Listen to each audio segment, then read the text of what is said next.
Там спад има в цените на тези жилища, които преди най-много се купуваха от между 1500 и 1800 евро.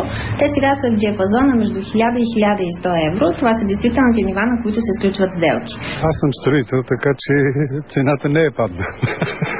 Така се говори само. Тези, които бяха преди една година, са цени, които са създадени изкуствено, без да отговарят на това, което се полага в това строителство. Посерахме се с моя съпруг да купим и за децата, дори и за внуците. С труд, не с кражба. Тенденцията е такава, че цените в момента падат, но това е много подходящ момент за инвестиция. За тези, които имат нужда да купуват, за тези, които имат скъпени пари в брой, за тези, които могат да си осигурят финансиране, за да решат преди всичко свои основни жизнени нужди. Кредитите милионери може и да си купят. Кредити не дават. Съжаление, всичко е лъжа, което го казват и по вестниците, и по банките. За да си купите жилище, ви трябва и кредит.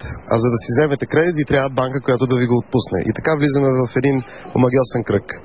Все пак, в кризата има и положителни страни. За вас, звезден репортер, Аско от БТР.